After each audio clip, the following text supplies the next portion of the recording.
listening to Sports Radio Detroit.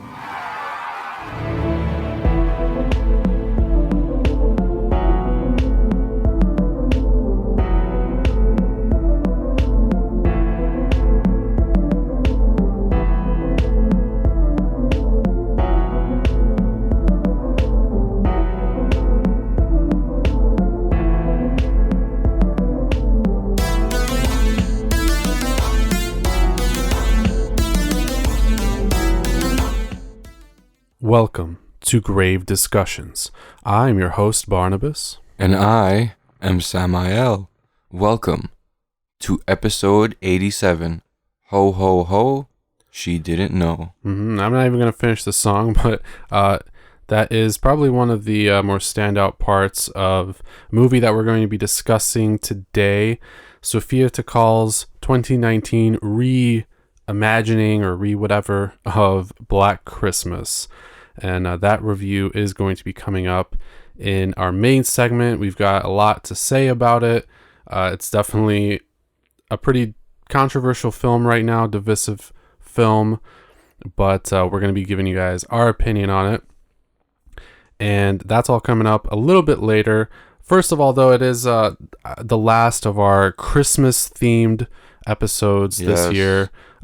We've had some good ones talking about the 2006 Black Christmas and talking about some other underrated Christmas gems, and we're rounding it out now with this one. If you guys have watched any Christmas themed horror stuff this month or just in general, let us know what you've seen, what you've liked, if you saw anything you didn't like, whatever. But yeah, this is going to be the last of it, and then we've got a really cool episode next week. But I'm pretty excited. Christmas is right around the corner, so I thought it'd be perfect. And in the spirit of being merry, gotta give a shout out to actually a few people, our fans, of course. We can't do it without you guys. We love all of you. We've had a bunch of special guests as well. The Caretaker, Joe, who we featured on the show, kind of in the background, but all those guys. And of course, Sports Radio Detroit.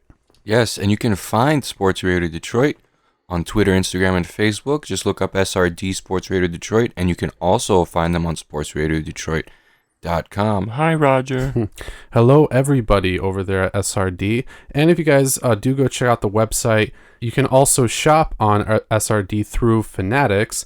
We've got a kind of a cool promotion with them going on. You can buy some Detroit-branded sports merchandise if you're into that kind of thing, and it does help SRD out as well. So that's there if you guys are interested in that. But as always, we have to start out with the horror news. As always, there's a lot going on. There's more stuff than we had room for this episode. But first of all, this one's really exciting. I'm not going to lie. As soon as I saw that name, I was like, dude. Yeah, it feels like he doesn't really show up a whole lot anymore. But when he does, it's still pretty impactful. Devon Sawa is going to be in a brand new movie called Death Rider. And guess what it's about? The one thing we crave, the one thing that's kind of been dying off, the one thing that people are hesitant to bring back, vampires. And it's going to be a movie where everyone in the movie is a vampire, so we won't even have to wait a heartbeat to see a vampire. I see what you did there. You see that? Yeah, it's pretty exciting. I'm not entirely sold on that aspect yet until I see more about it, because we kind of had a similar movie in Daybreakers. Yeah. If you remember that, where like pretty much everybody was a vampire or whatever, which was cool, but it almost kind of normalizing it in that way almost makes it like less scary. Yeah. So I'm expecting this to kind of have a little bit more of like an action twist, and it is being billed as a vampire spaghetti western. And it's coming from none other than Glenn Danzig, who just released the pretty controversial and mostly panned Verotica, which I haven't seen yet. But I don't know. I'm interested just in like the premise alone and Devon Sawa's casting. For me, it's Devon Sawa's casting. Yeah, for sure. No, he's cool. I mean, he's kind of a cult, icon at this point, and I do enjoy his acting. So yeah, but just the premise alone seems awesome. Everybody is a vampire. That's pretty much all we know. But yeah. He also said he's down to do an Idle Hands sequel. That would be sweet. Like, he said he's 1,000% down. Yeah, I would be down for any of that. Maybe another Night of the Twisters sequel, too. Oh, man. I don't know. I just want to see him, like, however old he is now, like, what, 40? That's something crazy. Probably, or whatever, and just still playing, like, that basically weed addict, lazy fuck. I was going to say the ne'er-do-well stoner. Yeah. No, that would be great. But that's kind of all we have as far as info goes on Death Rider, but it does sound super cool. And once we have more info, we will let you guys know. The article says early 2020, we might get some more stuff about Verotica, and I'm expecting we might get more information about Death Rider as well.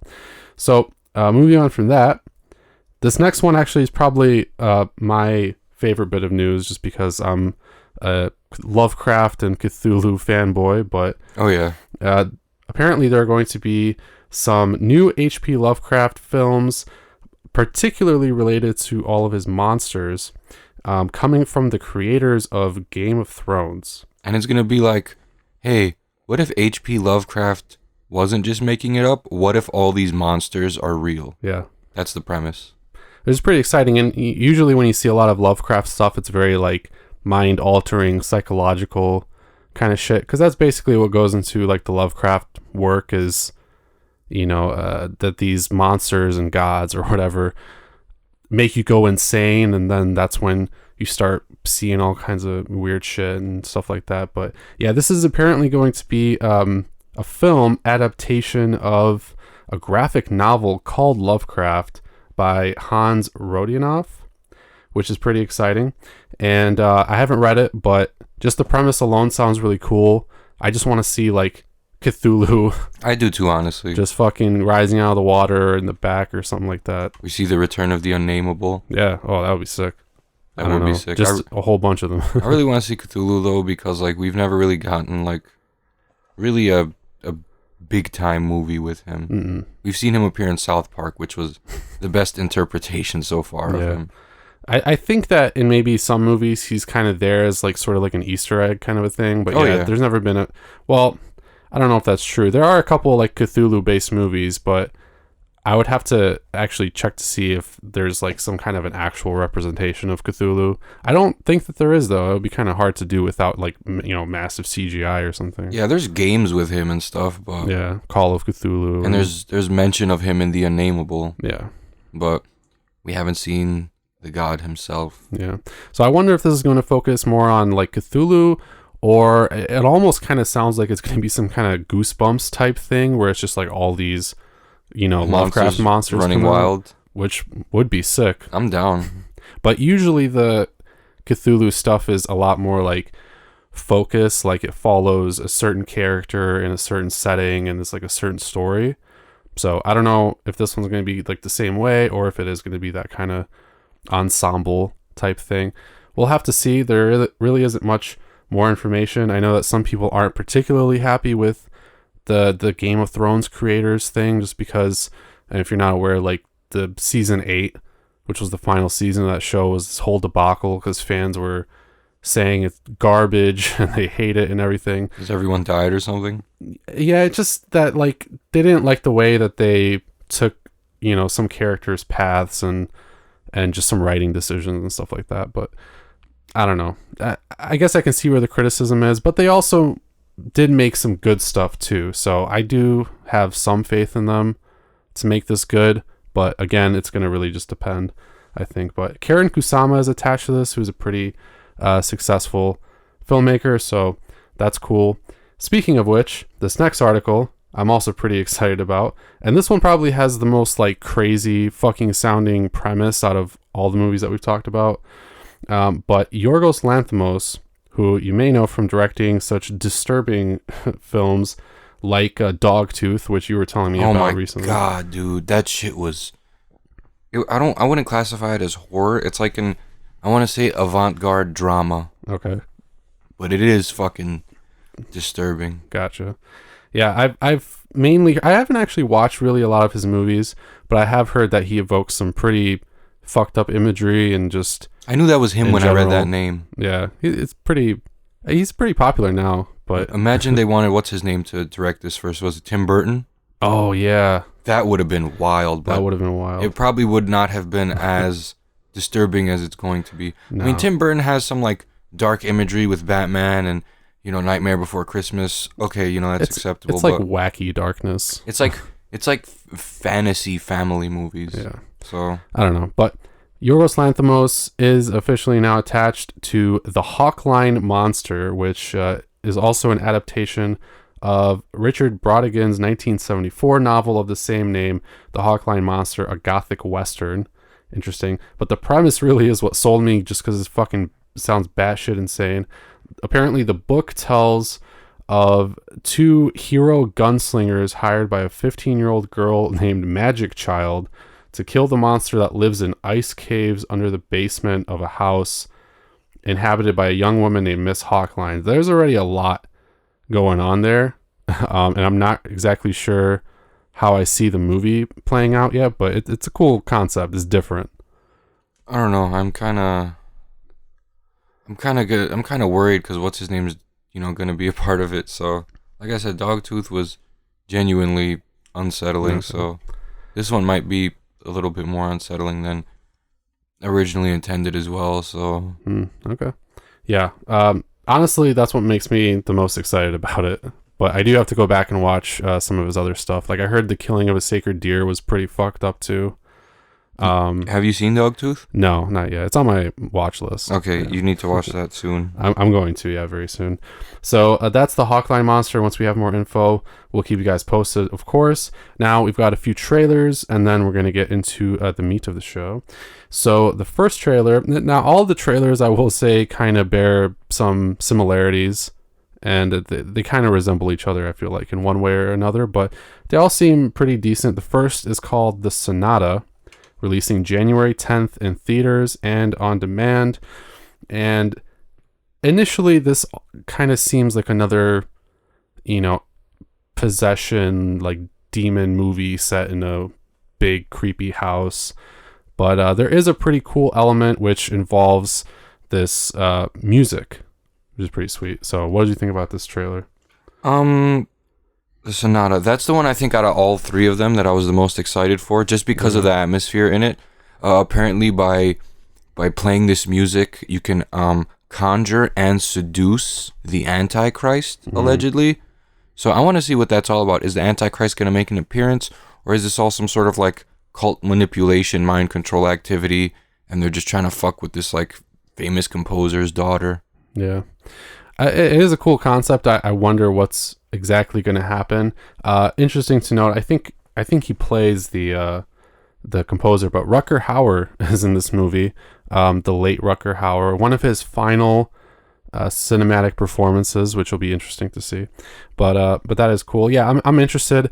I will say, like, a lot of the imagery and stuff kind of seems a little typical for me. Like, having watched so many of these, devil possession ghost movies set in these houses, it all kind of begins to sort of blur together and look kind of the same. So I hope that they do something unique enough to make this movie like stand out, which is probably going to come down to what happens with like the Antichrist. Yeah. But other than that, I think it looks, pretty solid. Oh yeah. How about the next one? Yeah, so the next one is on a lot of people's radars right now. It's coming from A24, which happily I will say is growing in popularity, but they have a new movie coming out called Saint Maud, and that's going to be out March 27th in limited theaters, and then it's going to go to a wider release. But this one also, I don't know if the Sonata is religious horror, but this is definitely like a religious horror thriller for sure, following this young caretaker who has like a super, super strict and like just very powerful connection to like God, and she's just very religious, and people call her a saint, but of course there's something wrong with her. Yeah, clearly it's I think this movie's gonna be probably about like religious extremism to an extent, I guess, or like some sort of psychosis. And because I mean, you see she was like, even at one point in the trailer, like torturing herself and slapping people who said God's not real. And and I think it just shows, like, I think it's probably meant to show, like, if someone's that deep into something, like at least a religious belief, that like nothing really good can come of it. Yeah, it almost reminded me, it's kind of like a displacement almost, because the way that she was like acting and the way that she would was like prostrating herself, and torturing yourself for your faith and etc., is really like archaic to me. It reminds me of like, people that we see represented in movies from like the fucking Middle Ages and stuff like that, so that kind of gave me that vibe. So I wonder if it's trying to say something about that in relation to religion or whatever. But it does seem interesting. Like, the character seems very complex, and I want to know what happens in this movie. Of course, it's A24, so I'm expecting that there's going to be some kind of wild twist probably in this film, and she is Jesus. that would be hilarious.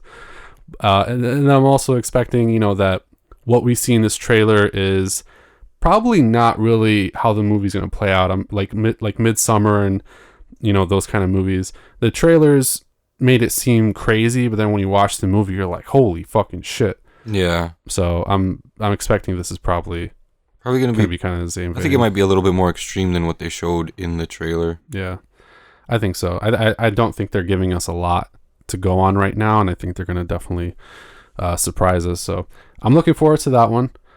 This next one and the last trailer is a movie that has been in the news earlier in the year, but I don't know if we ever actually covered like a trailer, but there's a full trailer out now for a Filipino horror film called Night Shift.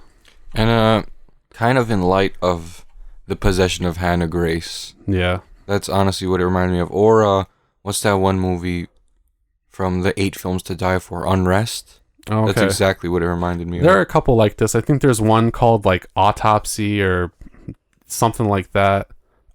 There's the Autopsy of Jane Doe, of course. Clearly. But I think that there's this other movie called Autopsy or something to that effect. Autopsis, I think, is maybe what it was called. I don't know. I'm pretty sure I saw a trailer for that one as well a minute ago. Or maybe I am thinking of Unrest. I don't know. It's some other one that I saw some time ago. I think Unrest was definitely the first one like that, though. Yeah, probably. Very similar to Unrest. Yeah. But yeah, no, this one kind of has the same vibes. It's set in a morgue, and it follows this new employee. It's her first day working at the morgue, and it just takes place over the course of this one night, and basically the dead start to kind of rise up, and it does seem pretty cool. It seems like there's going to be some deeper, heavier stuff going on. I think in the article it's like there's going to be a big bad. Is it like death or the devil or something like that? And there's even like trumpets. So I think it's supposed to be kind of like some apocalyptic, end of the world scenario where like the dead are rising and that kind of thing, which would be, I guess, kind of cool. A lot of like, Satan, devil possession movies hint at that kind of stuff, but they don't go full out with like the end of days thing. Yeah. It's more so just like an isolated possession incident or something like that. So this could be cool. Like the practical effects look pretty decent. So, yeah. Atmosphere doesn't look too bad. It just seems kind of cookie cutter-ish. Yeah. That's my only issue. Oh, for sure, yeah. No, like I said, these 3 movies all kind of had some similarities because they were all like devil possession movies and stuff like that. At least this one isn't set in like a house, but it's also not set in like a unique location necessarily. So I don't know. We'll see. There's no date for that one, but it is coming soon. I'm guessing it's going to be distributed or it's on a festival circuit or something. But that's going to be it for the trailers, guys. Let us know what you thought about any of the news or trailers that we covered and what you're looking forward to. But right now, we're going to prepare to get into our main segment and talk about Black Christmas. But first, some words from some other SRD shows. Stick around. Hi, this is Jason Pinkett from Pucking Around and Spinning the Wheels on Sports Radio Detroit. Check us out every Sunday over on the SRD Hockey feed on Spotify, TuneIn Radio, Podbean, iTunes, and Stitcher. That's SRD Hockey in your search bar. New episodes every week.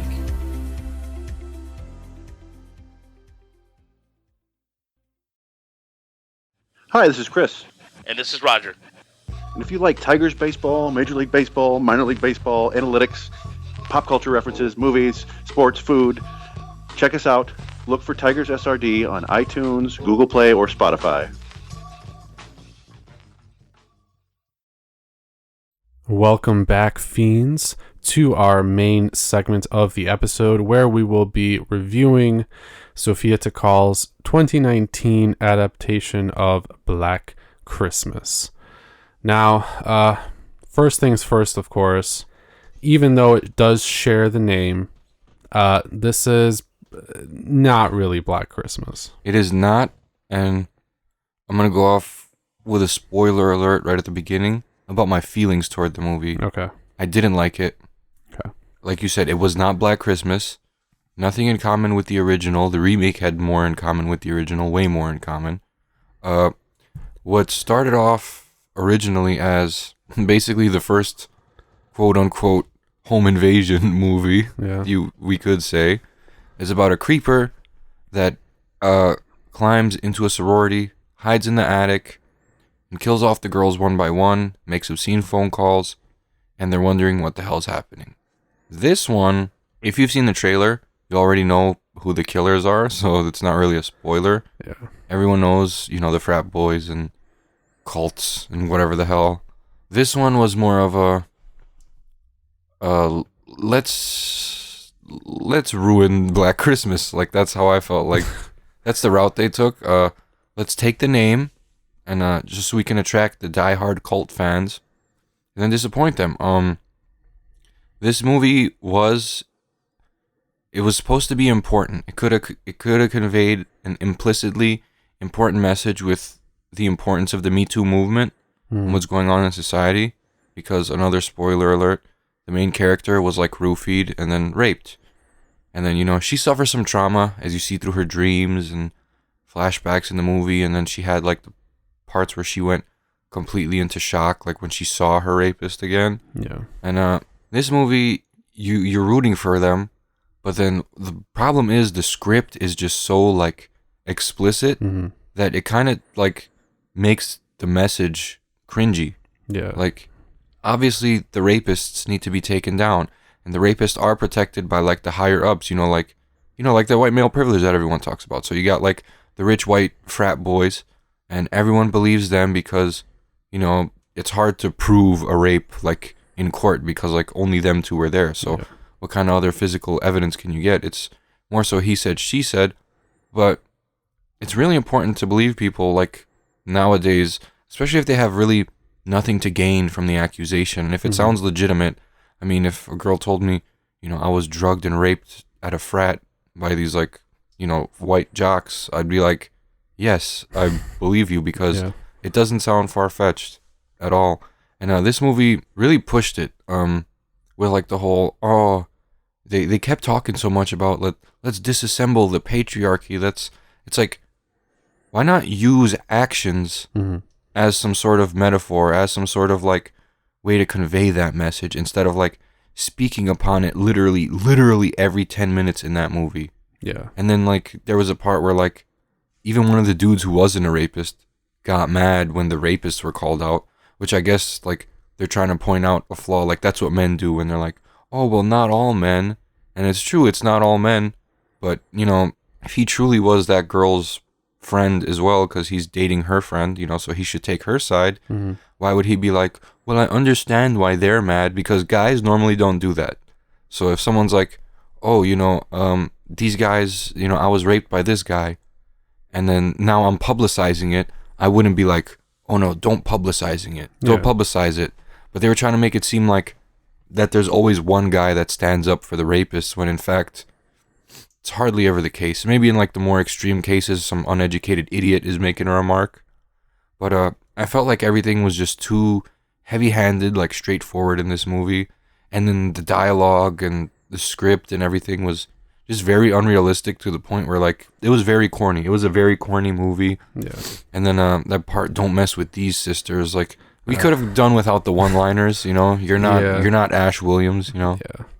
I just felt like this movie, like I said, it was so important in this day and age with what's going on. Like, look at the Weinsteins and all this stuff, even the stuff that's happening on college campuses, and like with like the rich white boys who think they can get away with anything, and they got their dad's lawyers to back them up. Like, even 13 Reasons Why, that was like the main show that like really catapulted like this movement like to the forefront with like rape and suicide and stuff. But this movie just like, I think they went about it the wrong way. Not to mention Imogen Poots was really like the only believable actor. Everyone else seemed like, I am acting, you know what I mean? Yeah, kind of. I was gonna go more into that. I'm not sure if her name is Imogen Poots or Imogen Poots. I'm gonna call her Imogen Poots because I think that's how you pronounce it. But anyway, I just say Imelgen. Imelgen Poots. Yeah, I'm gonna kind of like talk to your points here because I know we both have a lot to say about it. Yeah, I mean, I completely agree with everything that you said.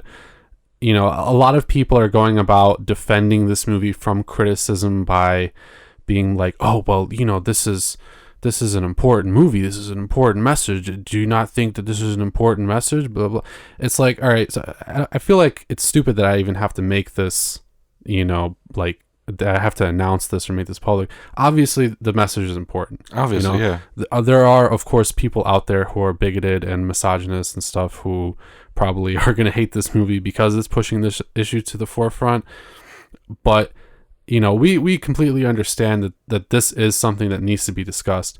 But yeah, the execution was just all wrong. We agree with the message, but the delivery was so like, it was weak. Yeah. It was like a pseudo strong delivery. Like it was attempting to make like the point strong, but it was shoved down like your throat so much every like 20 minutes in the movie that it came off as like annoying. And you can't see, the thing is, it was tedious, the repetitiveness. And if you repeat something annoyingly enough to someone, they're not going to care about your point. They're going to care about the way you delivered it, and they're not going to listen to you. It's simple psychology. Yeah. Like if I tell you quit smoking, smoking is bad. After a while, you're going to be like, fuck this guy.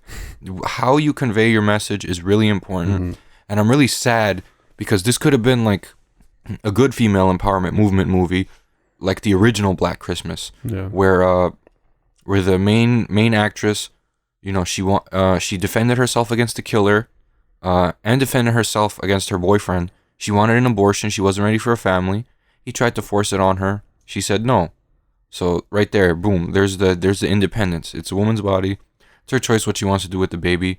And this was pretty much Black Christmas 1974. That was like the first horror movie to really touch upon a subject like that.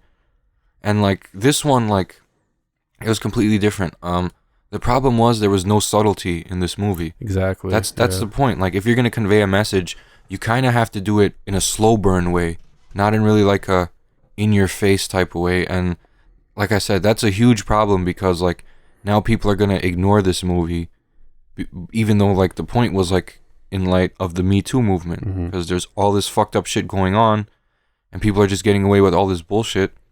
And people will be like, oh, if you didn't like this movie, you're probably like misogynistic. No. No. We liked what this movie was about. The delivery was extremely weak because it wasn't implicit enough. Yeah. There was not any metaphors about really anything. This movie, what it really did need was symbolism. Yeah. Yeah, it was barely an allegory just because it was so on the nose. And yeah, I was going to say like it's just not compelling. Like it's not powerful when you're incessantly just like beaten on the head with it, you know, with no subtlety and no way for you to actually emotionally connect with the characters or anything that's going on in the movie. You're just kind of a passenger, you know, and you're just getting blasted in the face with the message that, you know, at that point you don't care about it because it's like insulting your intelligence. Exactly. after like 10 minutes of just like every other scene being about this specifically, you know, I was just totally thrown out of it as a movie. It just didn't work as a horror film. It just didn't work because of that. You know, if they had actually written it in such a way where we're able to kind of put it together ourselves and actually think about it and be able to experience the emotions and everything, then I think that would be a lot more powerful. Like I mentioned Revenge before. That's a movie where really nothing is explicit really at all. You see something happen, you see the emotional trauma, you don't really hear about it, like the rape or any of that stuff. And then there's the whole revenge portion, and she's fighting the men and everything. And it's very powerful because you're allowed to go with the woman on her journey as she's like, seeking justice. And this one, like right from the get-go, it's just, every other scene is the message. And after a while, you're like, I get it. And I agree. Yeah, but I just want to see how this ties into like the horror aspect and all of that stuff. And yeah, it's just executed very poorly for me. And then, I mean, considering it as a horror film, all that stuff is just drowned out by the message to the point where I couldn't even really appreciate the stalker-slasher aspects. Exactly. I guess Sophia Takal, what her kind of reasoning behind, the whole Black Christmas thing was that, like you mentioned, all those things in the original, she noticed, the voyeurism and the stalking of the women and how they were treated by all the men in that movie and everything like that, up until the point where the police were like, hey, he's in the house, but she noticed all that stuff. But you know what? It was clear because it was done in a compelling and subtle way. Exactly. So I don't think this movie needed the heavy-handedness. I think there are some parallels, like there are a couple voyeuristic scenes. I don't think it was enough. I don't think she completely succeeded on, portraying that aspect of it. There were a couple scenes where, like, she was being watched through like a window or whatever. Okay, but if you're trying to use that in a subtle way to imply, how women are always gawked upon by men and all that kind of stuff, I don't think it was successful. I think it could have been done in more scenes in a creepier and more effective way. And yeah, I mean, there's just a lot you can unpack with this movie, but the characters themselves, I barely gave a shit about. Yeah, Imogen Poots was a good, actress, and she had a good performance, but I didn't really care about her character, really. Yeah. Like, we knew that she had gone through this trauma, but what else was there to her character? Yeah. Not much. All she was her trauma, which is the opposite of what this Me Too movement is about. The Me Too movement is about, you are not your trauma. This happened to you, and there needs to be justice. Mm-hmm. But this movie was just like, it didn't really like delve into her character that much. I mean, we see how she was like kind of like that one dude that liked her, and she was like kind of like suspicious of him because of her trauma. But Which makes sense, but still, like, the point is, you are not your trauma. yeah. Like, you are not what you went through. Like, you went through it, and it still haunts you, but it's over. You just grasping onto the past is the problem. And like, she didn't even really get to get over her past. Sure, the rapist, he should have gotten like a stick up his ass, Gaddafi style, and have his fucking dick chopped off, and then have salt poured into that fucking dick wound. Man. Like, seriously, he needed to. The whole movie, I'm like, I can't wait to see how this piece of fucking shit rapist dies. Mm-hmm. And that's what everyone wanted. While you're watching this movie, you hear she was raped. Be like, can't wait to see this fucker die. Can't wait to see his head bludgeoned to the point where you see brain matter. Yeah. No, I agree with that. And it wasn't enough. I mean, quite frankly, a lot of people's gripe with this movie as well was the PG-13 rating. Yeah. So, I mean, that definitely factors in, the off-screen deaths and stuff like that.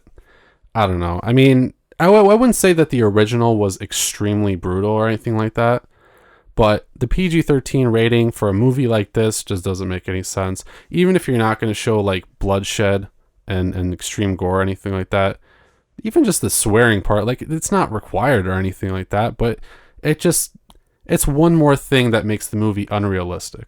The internet talking points, all the buzzwords and phrases and all that stuff.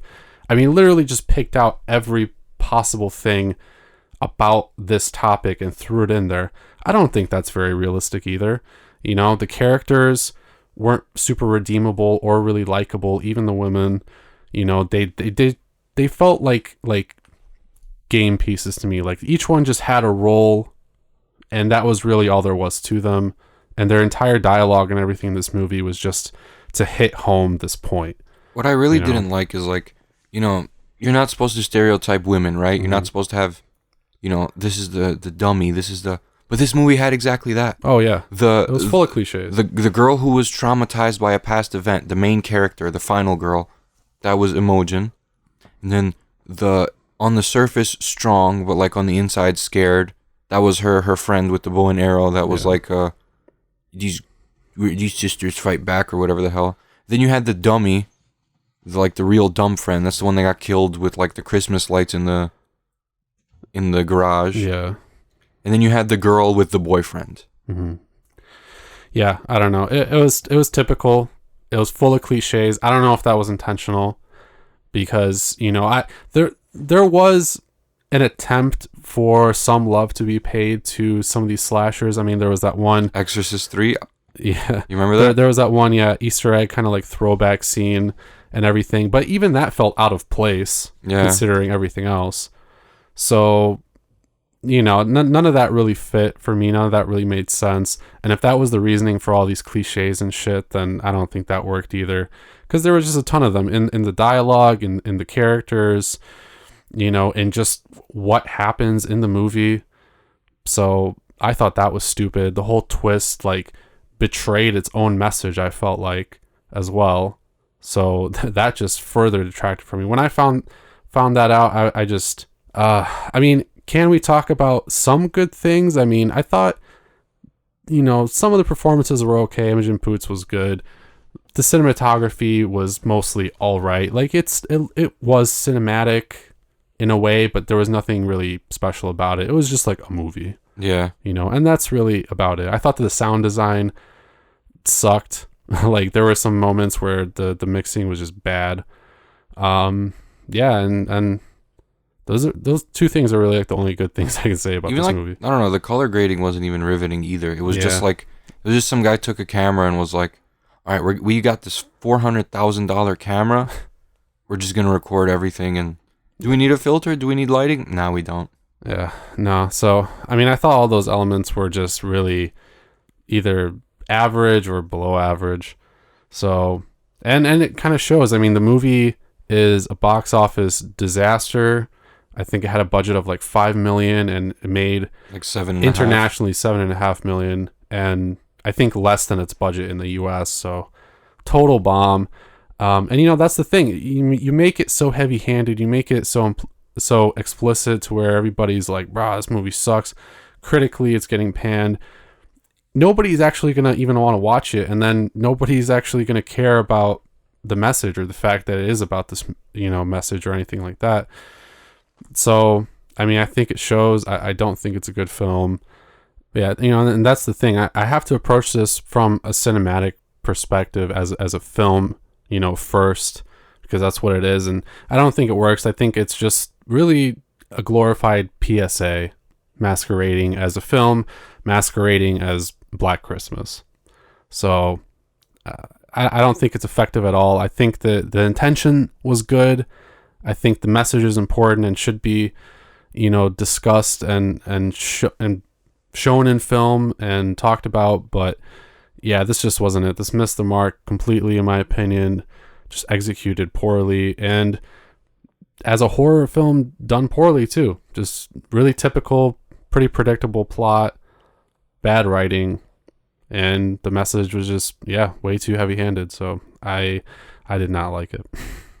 Yeah, if you haven't figured it out, we don't like this movie. Mm-hmm. Rarely any Christmas vibes either, by the way. Yeah, besides snow and Christmas lights.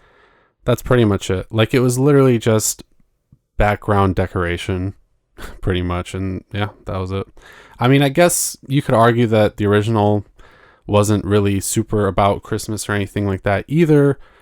But, I still expect there to be something. Fucking kill somebody with a candy cane. I don't know. Yeah. They even had that in the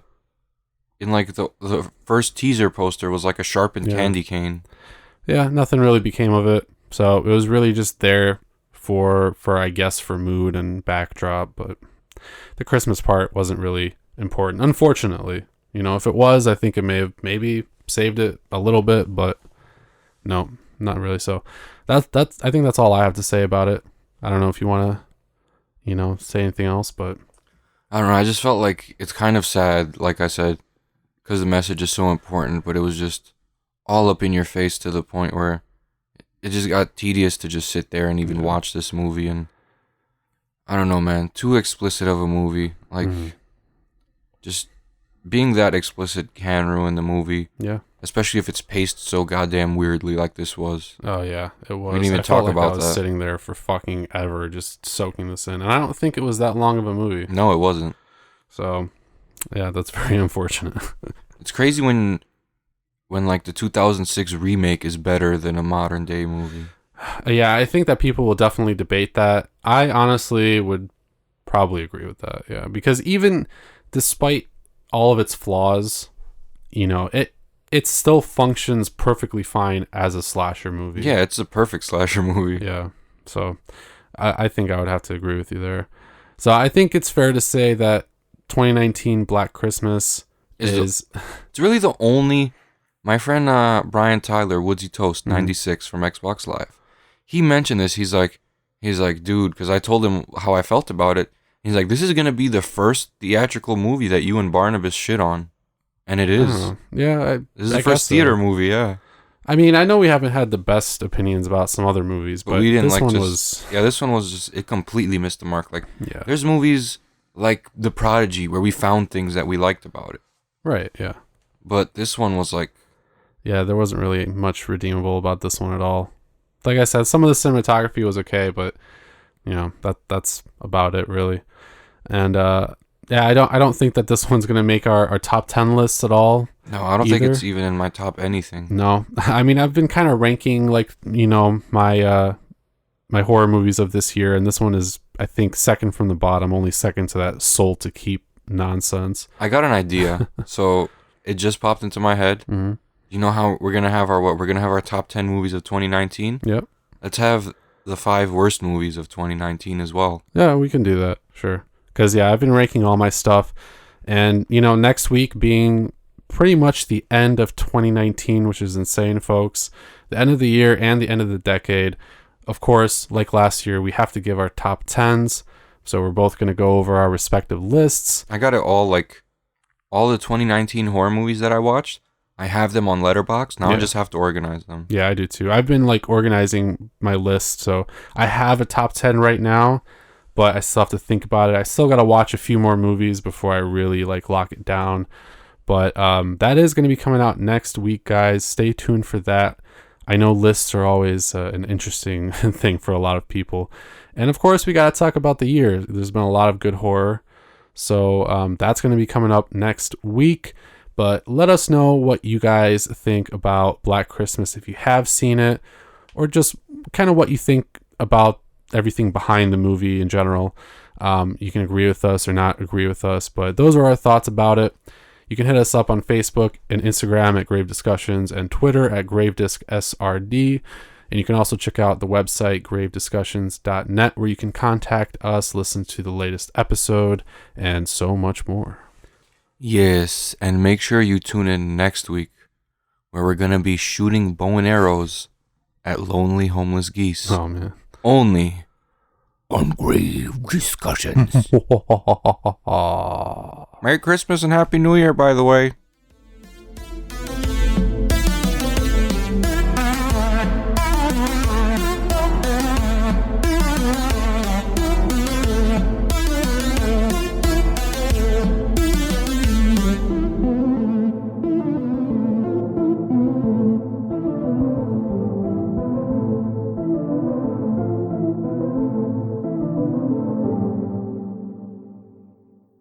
This has been an SRD production.